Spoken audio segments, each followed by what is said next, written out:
こんにちは。今回はオハイオ州クリーブランドのかつて NBA を目指したプレイヤーの紹介です。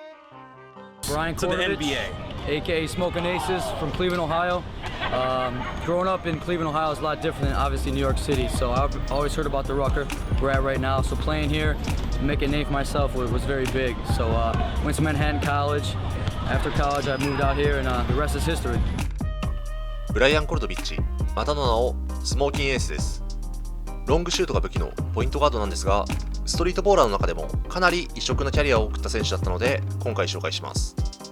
I always had a dream. When I was 9, 10 years old, my father passed away, and from then I always just made goals out of life. I saw how hard my mom had to go through from that, working 2 or 3 jobs to put food on the table.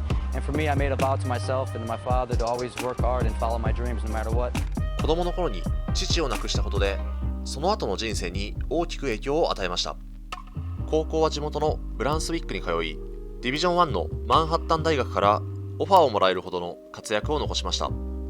しかし、ここから長く苦しい時代が始まることになりました。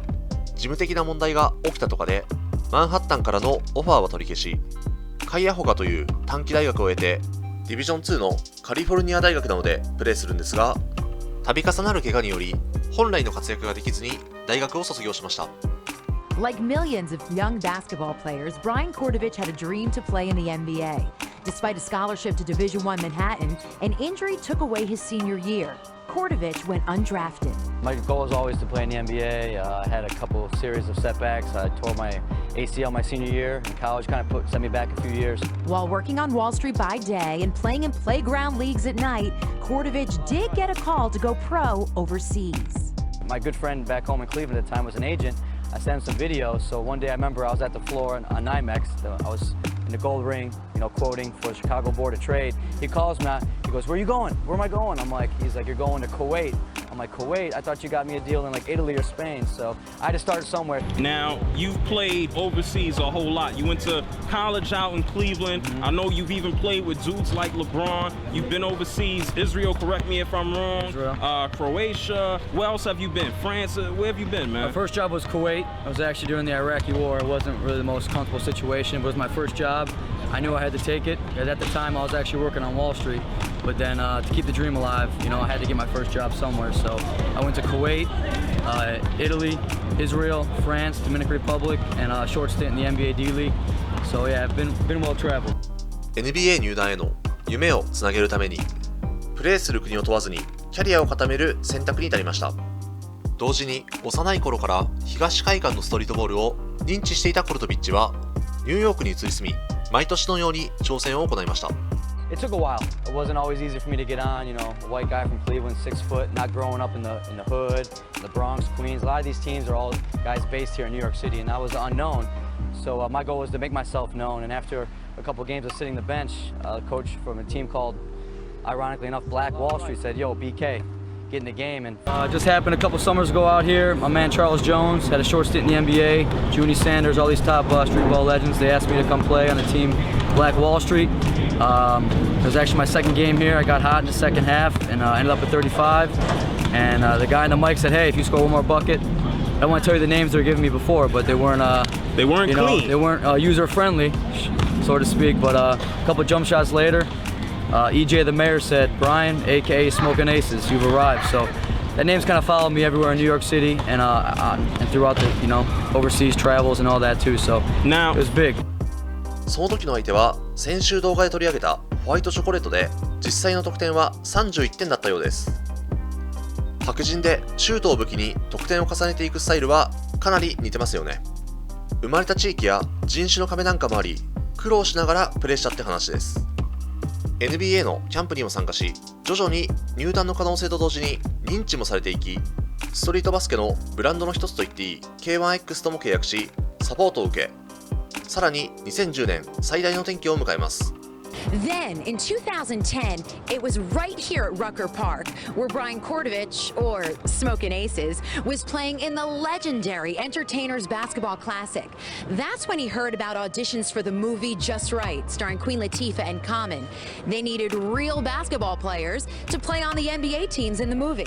I had a pretty good game, and this sportscaster came up to me from Game Changing Films, and she's like, hey, I think you might be the perfect role for this movie. Just go to the casting. We need a 6-foot prototype guy just like you. You're gonna get the part, don't worry. I'm like, Mom, I'm gonna be in a movie. I show up the next day, 300 people. I'm like, what's going on here?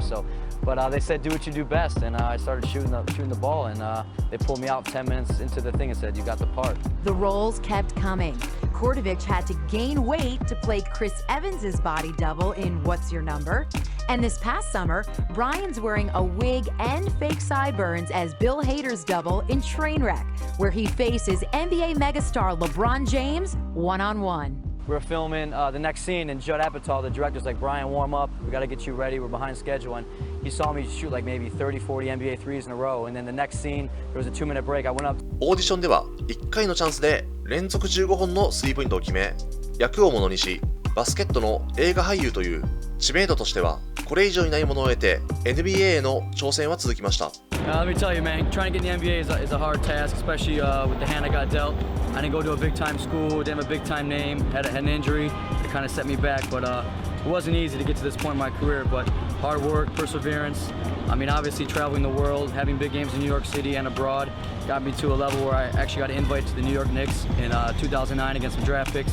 Playing well at the individual workout in front of Donnie Walsh, Mike D'Antoni, and the staff invited me back for preseason in 2009 and also with the Nets, and then again this past season. So when you play well and you play at the highest level, they're going to invite you back.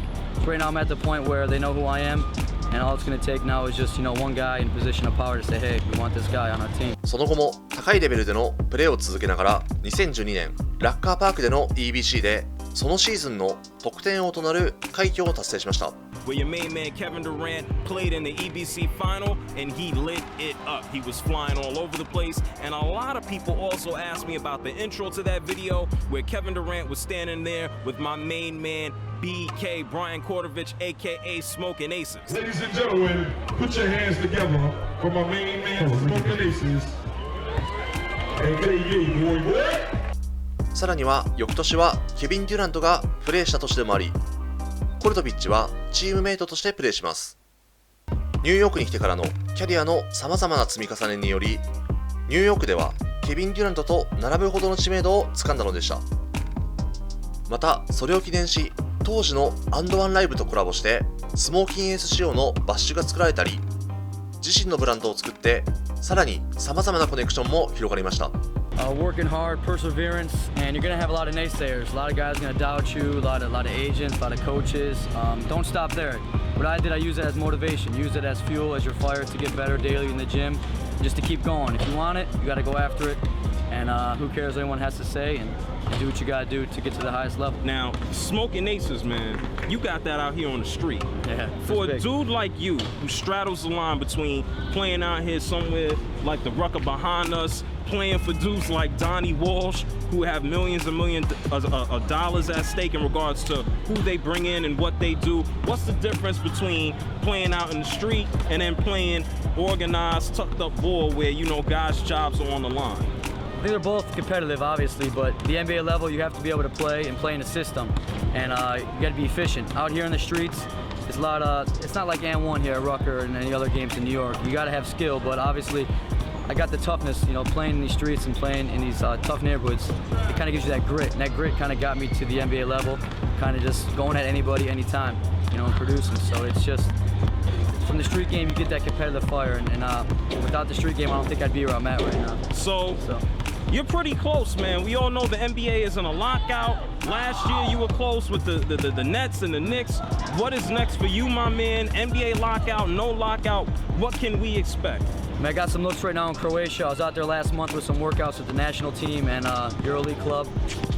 My rights right now with the Dallas Mavericks, Texas Legends of the NBA D-League. So it's a tough decision I have to make. Do I want to go to Europe, make more money, or do I want to stay here and try to get in the league before the lockout? So I got some decisions. Me and my agent have some decisions to make. またブランドの収益の一部からはかつて父を蝕んだがんに対しての支援を行う財団へ寄付を行ったり、2013年に起きたフィリピンの災害に対して支援を行ったりといった側面もありました。今回は結果としては NBA への契約は叶いませんでしたが、できる全てを尽くしてストリートボールの世界で輝いたブライアン・コルトビッチの紹介でした。ご視聴いただきありがとうございました。